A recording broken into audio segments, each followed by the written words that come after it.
suis Tali Traoré et je suis à la tête de Félicie. On retrouve Finel, la finance pour elle. Et Finel est une filiale du groupe Cofina. Alors, qu'est-ce qui pousse Finel à accompagner ce programme de leadership féminin?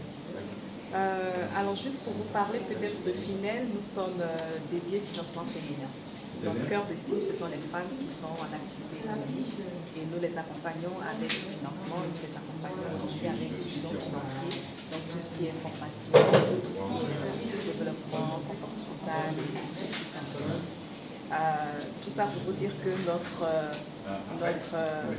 sujet, c'est la femme. Et le fait que Bénian ait à l'idée de prendre en charge des jeunes filles, pour nous, c'est une façon de préparer cette clientèle, cette cible que nous on adresse aujourd'hui, parce que l'entrepreneuriat, la volonté de s'affirmer, la volonté de réussir quelque chose, ça commence un peu plus tôt. C'est essentiellement la raison pour laquelle on accompagne Bénian, au-delà du fait que nous soyons une entreprise privée. L'idée pour nous aussi, c'est de participer à un changement d'état d'esprit. On estime que les femmes aujourd'hui, elles n'ont pas assez cette volonté d'être à la tête. Elles en parlent moyennement, mais il faut qu'elles comprennent que c'est une question de mérite aussi. Ce n'est pas du favoritisme, c'est du mérite. Il faut qu'elles se préparent en conséquence et c'est vraiment le cadre pour nous de participer à cette prise de conscience et à ce changement d'état d'esprit. Alors, qu'est-ce qui se fera concrètement? Qu'est-ce que Finel comprend comme action dans ce programme? Formation ou d'insertion? C'est ça. Alors déjà, ce qu'on va faire, ce sera de loger toutes les formations qui vont se faire. Ce sont 3 mois de formation, elles vont toutes se tenir ici. Ce qu'on a fait, on a participé aussi à l'identification de ceux qui vont venir intervenir, des intervenants. Nous-mêmes, nous allons animer certains ateliers sur des sujets qui sont pertinents pour la jeune fille d'aujourd'hui.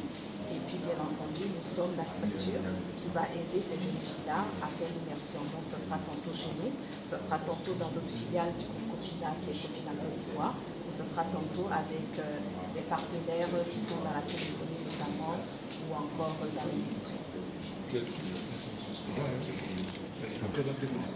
Je suis Athanase Ogo, je suis le directeur des opérations de la Fondation Bénian International, qui est une organisation qui existe depuis maintenant 25 ans et qui agit dans le domaine de l'enseignement supérieur et qui a pour principale mission de valoriser les compétences, d'aider au renforcement des capacités. Et les valeurs qui encadrent la Fondation, c'est vraiment la promotion de l'excellence. Alors, deuxième édition du programme de leadership féminin, qu'est-ce qui se fera concrètement dans ces 4 mois? Donc déjà, c'est l'immersion, les formations. Voilà, donc déjà pour la deuxième édition, contrairement à la première, c'est 17 participants.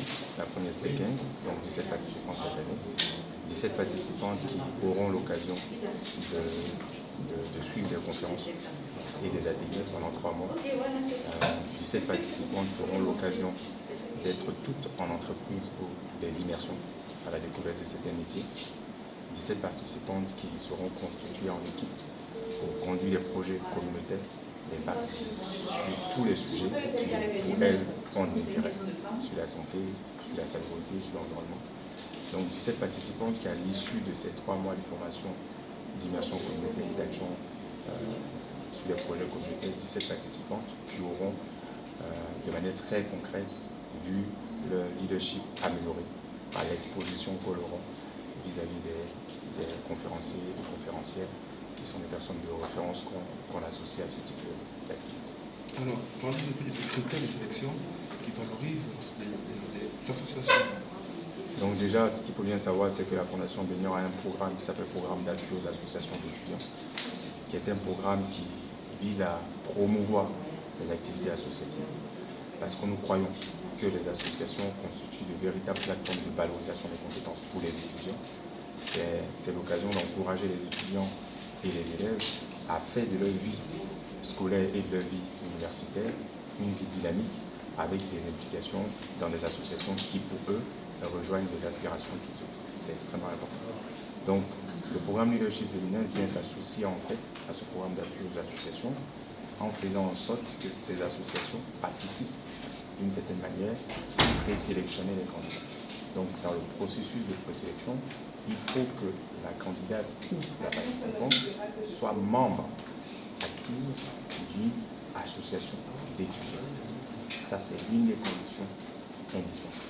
Donc, si vous n'êtes pas dans une association, vous n'aurez même pas l'information que ce programme est en train de se déployer. C'est fait à dessein parce qu'on sait que les associations sont de véritables plateformes de valorisation de compétences pour les étudiants. Et donc, les associations présélectionnent les membres, femmes, qui ont un potentiel, et sur la base de cette présélection, le jury de Bénion siège pour déterminer celles qui bénéficieront de ce programme. Alors, pour revenir aux objectifs, quels sont les objectifs non dits par rapport à la valorisation de l'entrepreneuriat ou de l'insertion professionnelle dans l'entreprise? Donc, premier objectif, c'est qu'il faut aujourd'hui valoriser les compétences féminines en milieu universitaire et en école, parce que c'est là qu'on fait le vivier des futures femmes leaders. Premier objectif. Deuxième objectif, pour que la chaîne de femmes leaders qui se crée et se développe aujourd'hui ne se rompe pas, il faut faire en sorte qu'il y ait des générations qui se succèdent. Et ces générations-là, ça passe à l'école. Ça, ce sont des objectifs très clairs, affichés du programme. Les objectifs qui sont derrière tout ça, c'est de créer une plateforme, de créer des cadres d'échange qui permettent à ces participants de monter en valeur par rapport à elles-mêmes, par rapport aux compétences qu'elles ont, par rapport à l'éducation qu'elles reçoivent, et que ces valeurs les aident à avoir des opportunités d'insertion dans tous les secteurs qu'elles veulent, que ce soit parce qu'elles veulent faire de l'entrepreneuriat, que ce soit parce qu'elles veulent faire de l'entrepreneuriat social, que ce soit parce qu'elles veulent être en entreprise, mais en tout cas, créer un certain nombre de possibilités qui donnent beaucoup plus de champ à ces femmes de pouvoir développer leur leadership.